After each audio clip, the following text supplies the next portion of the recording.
Selamat pagi Ibu Bapak Saudara yang dikasihi Tuhan.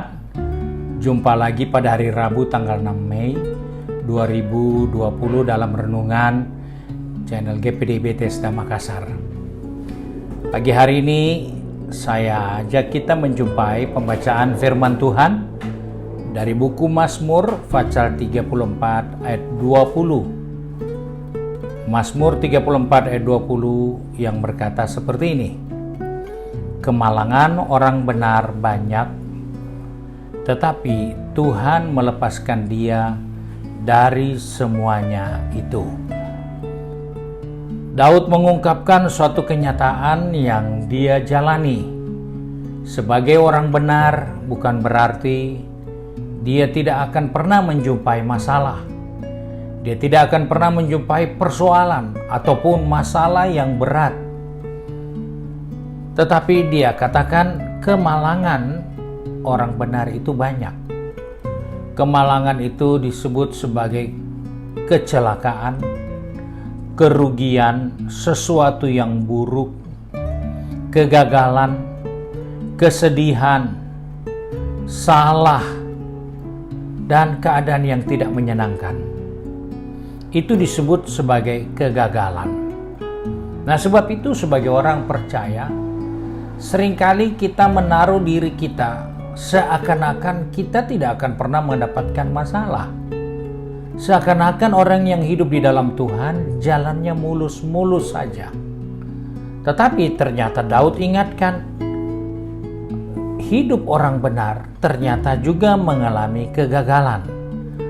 Banyak persoalan, banyak keadaan yang tidak menyenangkan yang kita harus jalani dan temui dalam kehidupan ini. Kita jumpa seorang pahlawan iman yang bernama Ayub. Tidak ada kesalahan yang dia buat, tetapi dia menemukan masalah besar, yaitu hartanya habis, anak-anaknya meninggal dalam bencana, dan yang terakhir, tubuhnya sendiri digerogoti dengan penyakit. Sebagai umat manusia kita akan berkata, dosa seperti apa lagi yang kita buat, yang dibuat oleh Ayub sampai dia harus menemukan keadaan atau kondisi seperti itu. Ternyata Alkitab tidak mencatat ada dosa yang menyebabkan Ayub harus mengalami itu. Tetapi kemalangan demi kemalangan yang dijumpai Ayub itu ternyata adalah atas izin Tuhan, dengan tentunya ada maksud yang baik di dalamnya.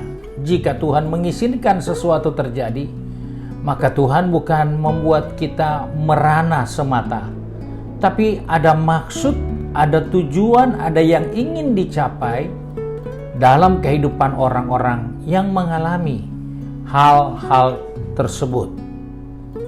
Ayub sendiri katakan, dulu aku mengenal Tuhan hanya dari kata orang, tetapi sekarang aku sudah mengalami Tuhan dalam diri ini.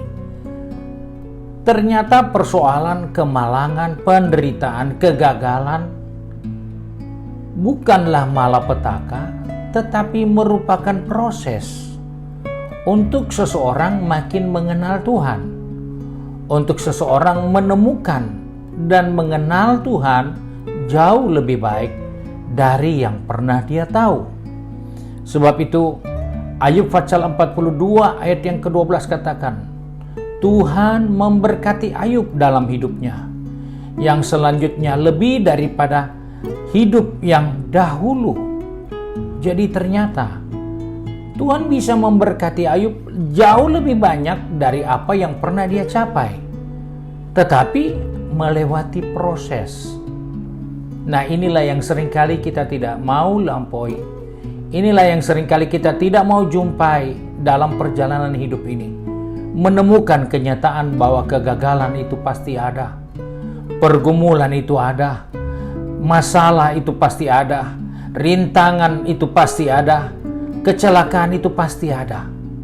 Tetapi itu bukan untuk membuat kita terpuruk, itu bukan untuk membinasakan kita, tetapi ternyata apa yang dialami Ayub adalah untuk membuat Ayub lebih mengenal Tuhan dan mendapatkan berkat yang lebih dari yang pernah dia miliki.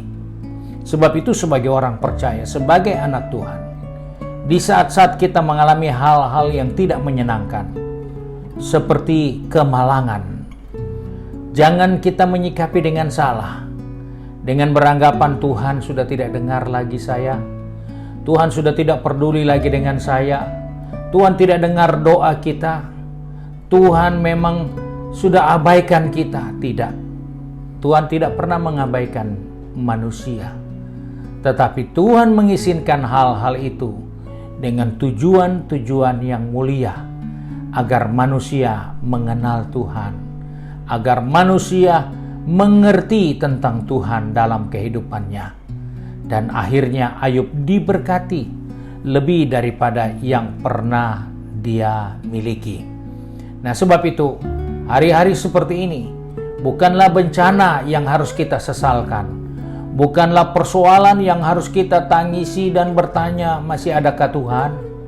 Ataukah Tuhan sudah mau ambil alih kendali gaya hidup dan keberadaan manusia? Tuhan beri kebebasan manusia menjalaninya. Tapi Tuhan izinkan hal-hal seperti ini, ada tujuan, ada maksud di dalamnya. Karena Roma pasal 8 mengingatkan kepada saya dan saudara, Allah turut bekerja dalam segala sesuatu untuk kebaikan orang-orang yang terpanggil dan yang mengasihi Dia sesuai dengan panggilan rencananya. Sebab itu pagi ini, renungan firman Tuhan saya tidak panjangkan, tapi mari kita lihat dan kita perhatikan hal-hal yang merupakan beban, masalah. Di saat kita berdoa belum ada jalan keluar, jangan putus asa. Mungkin ada yang kita belum kenal dengan cara Tuhan, kehendak Tuhan, dan pribadi Tuhan dalam hidup ini. Mari kita tundukkan kepala dan kita satu di dalam doa. Tak putus-putusnya kami bersyukur kepadamu Tuhan, karena kami mempunyai Bapa yang baik, yang mengasihi kami. Di balik pergumulan, di balik masalah, di balik kemalangan yang seringkali menimpa kehidupan anak manusia, kami tetap percaya bahwa Tuhan tidak kehilangan akal dalam peristiwa bencana dan masalah yang kami hadapi. Tetapi Engkau turut bekerja di dalam segala hal, tentunya untuk kebaikan kami, dengan tujuan untuk kami makin mengenal Tuhan, untuk kami makin memahami Tuhan, bahkan lebih dari itu untuk kami mengalami Tuhan dalam kehidupan ini. Sebab itu Bapa, di hari yang baru ini, pegang tangan kami, atur langkah kaki kami, supaya kami tidak salah melangkah, tapi kami boleh melangkah tetap dengan mengerti bahwa Allah turut bekerja di dalam segala sesuatu untuk kebaikan kami. Terima kasih Bapa untuk kasih setia-Mu bagi kami. Terima kasih untuk pertolongan-Mu yang selalu ada setiap saat bagi kehidupan ini. Karena Engkau Bapa yang mengasihi kami. Terima kasih ya Tuhan. Sebab itu kami berdoa serta mengucap syukur hanya di dalam nama Tuhan Yesus Kristus, Juru Selamat kami, majikan kami yang baik dan setia. Amin. Puji Tuhan. Jangan lupa sebentar sore ada doa renungan bagi kaum wanita Jemaat Bethesda mulai jam 4 sore secara live streaming melalui YouTube channel GPD Bethesda Makassar, dan jangan lupa subscribe. Tuhan Yesus memberkati.